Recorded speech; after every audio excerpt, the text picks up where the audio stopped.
ask Professor Nicholas Spurrier to give us today's update. Thank you and good afternoon. So unfortunately we have had another case here in South Australia, but this person has left our state, and this is another freight driver, another truck driver.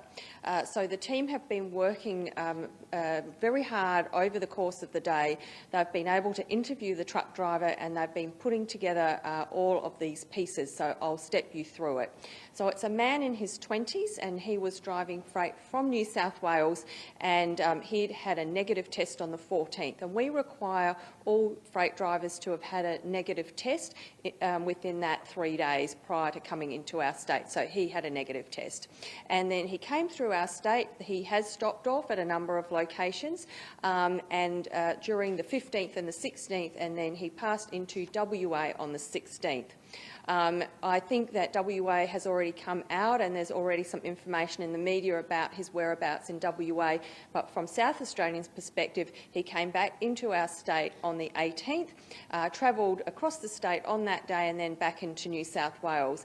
Now, he developed some symptoms, some mild symptoms on the 18th, and he put those symptoms down to the fact that he'd been driving a long time and he had been fatigued, hadn't got that very much sleep, and thought that was really just the tiredness of doing that driving. But unfortunately it was because he was developing COVID, and my understanding is that's why he didn't get tested in our state, but once he got back and the symptoms got worse, he then went on and got himself tested. So I'll go through some of the exposure sites, but we are certainly very concerned about this in South Australia. In terms of the infectiousness period, because he developed symptoms on the 18th, we go back 3 days here in our state, not just 2. So we will be saying that the 15th, 16th and 17th are infectious days, and also obviously that 18th. And so our team has gone through and looked at all of the places that he stopped, and we'll call those out as exposure sites. Now, just another little bit of information. Again, this is really hot off the press, and the team have just provided this to me in more detail as we're coming to the press conference. But he was travelling with another driver, and that driver got tested on the 20th and is negative. So that's very good news, because obviously that person was quite in close contact with him in the cab, and also to note that this freight driver had had 1 dose of vaccine a couple of weeks before this trip. So again, only 1 dose, it doesn't stop you getting the disease, and even if you've got 2 doses, it does prevent you getting, it reduces your risk of getting the disease, but not at 100%. So here we are, this is what the situation is now for us in SA. So I'll go and call out a couple of the sites, and there's a couple that I'm particularly concerned about, and they relate to Penong, which is out in one of our regional areas in South Australia. And there were 2 exposures in Penong, once when this gentleman went out of the state and then also when he came back. And one relates to the shower block in Penong on the air highway, and that was on the 15th of September from 3:30 p.m. until 11. Oh, sorry, I'm having trouble reading with all your lights are very bright here today. So that's 9:30 p.m. until 11:20 p.m. And then on the return, he was at the Caltex in Penong on the 18th from 3:30 p.m. till 5:30 p.m. And then also again had a shower at the men's shower facilities 3:30 till 5:30 on the 18th. So those 3 particular exposure times and sites we are calling Tier 1, and if you were at those sites at any of those times, you and your family need to immediately go into quarantine. There's 10 sites overall, and the other sites require quarantine from 14 days from the date of exposure. Now, we're already a week from those original exposures, so there's a lot of work to do chasing up with people.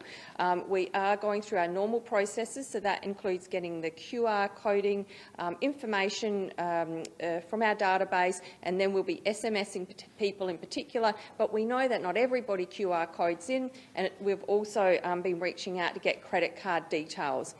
We were also using the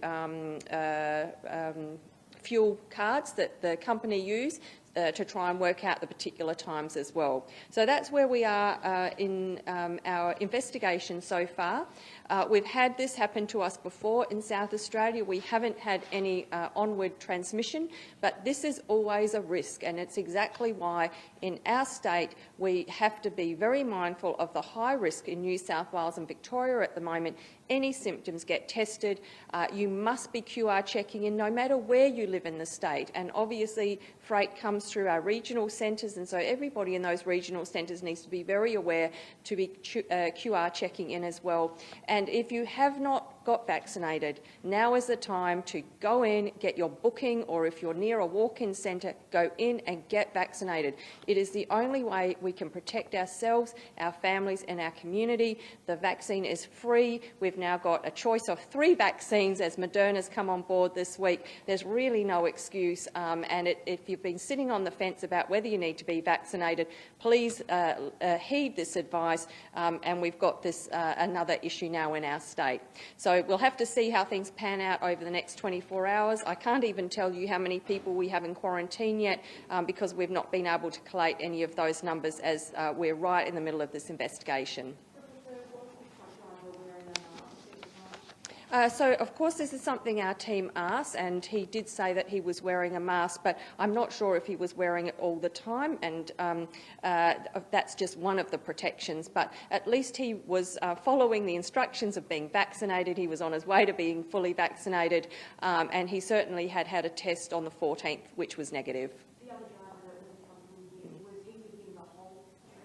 I don't have every detail of this trip, but my understanding is that he was the co-driver, so would have spent the whole time on the trip with him.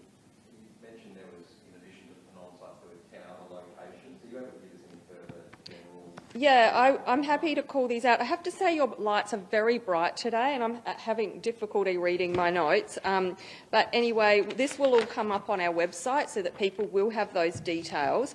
So if I start from the 15th, at Durick, which is, not that far from metropolitan Adelaide. There's an Ampol Foodery, and that was on the 15th. Port Augusta, the On The Run and Hungry Jacks on the 15th. The Caltex at Penong on the 15th, I've mentioned already, the Shower Block, the Shell Border Village at the Border Village, so just on that border of WA.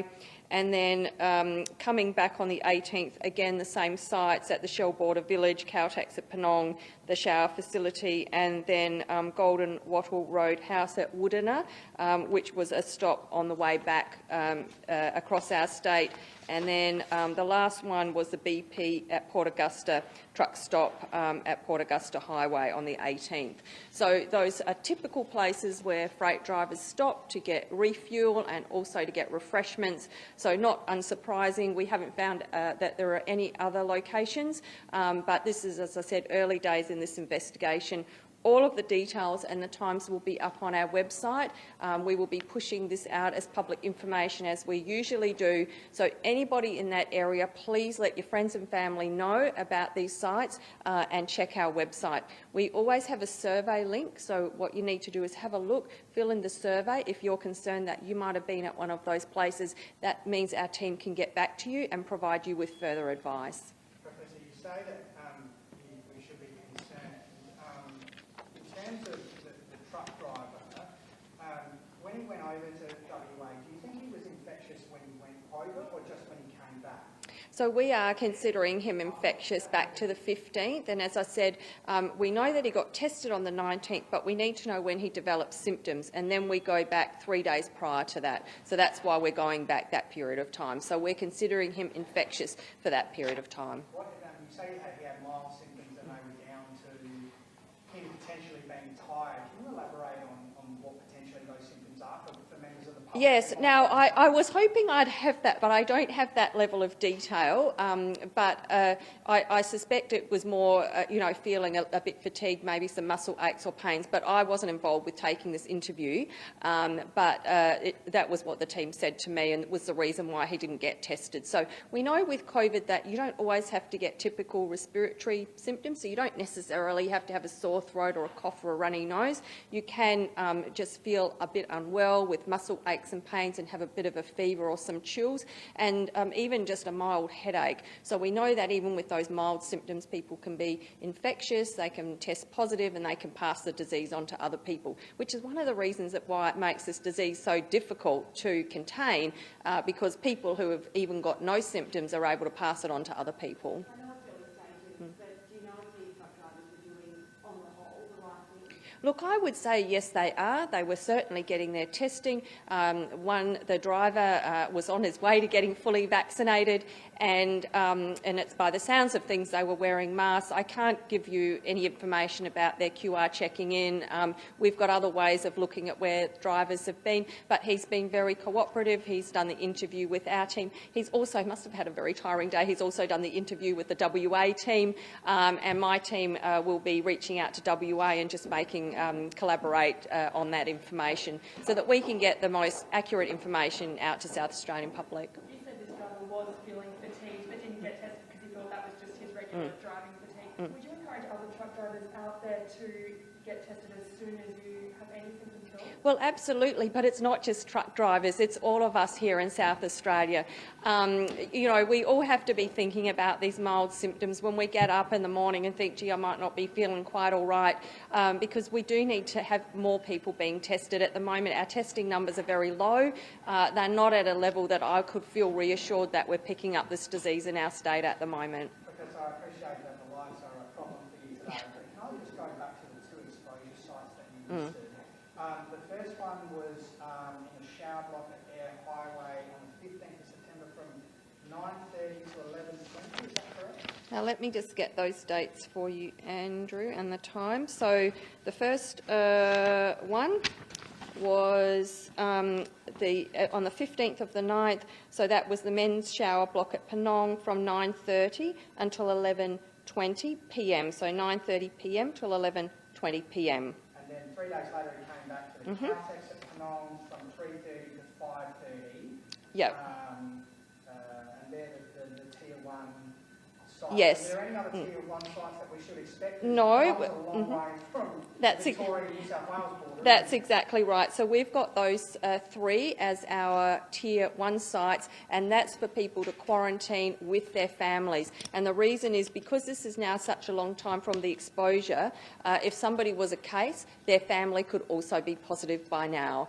Whereas our Tier 2, it's just quarantining, and of course by quarantining I mean getting tested as well. So that information will be all up on our website. Professor, these locations are quite remote, and yes, we have had truck drivers go through these areas before and haven't come off before and after testing positive. What's your message to these small communities? I think these small communities really need to be aware that it is an absolute risk for them. They have to be vigilant, they need to be getting tested, they need to be getting vaccinated, and they need to do the QR check-in. We've often felt, I guess, that this is a disease of the big cities, you know, it's Sydney and Melbourne, and when we've had an outbreak it's been in Adelaide, but actually because of the freight driving across Australia, this is such a real risk to all of those regional communities, particularly where the freight routes are. And those communities know where the freight routes are, they're used to having the trucks come through. What's your message to South Australians tonight, Professor? My message is that the COVID pandemic, the disease, is going to come to our state. It is inevitable. The only way we can protect ourselves is by getting vaccinated. We are in a race to get our vaccination rate up as high as we possibly can. Now, vaccination is one part of our plan to deal with the pandemic as it comes to our state. We also need to have our public health restrictions in place, and we also need to have good contact tracing, and that means the community needs to remember to QR check-in. So South Australians have been wonderful at keeping on board with all of these messages, at keeping themselves and their families and their communities safe. This is not a time to think that, wow, aren't we lucky we're in a COVID-free state? This is just the time to think this is truly the pandemic, and we need to be doing everything we can to protect ourselves and our community. Thank you.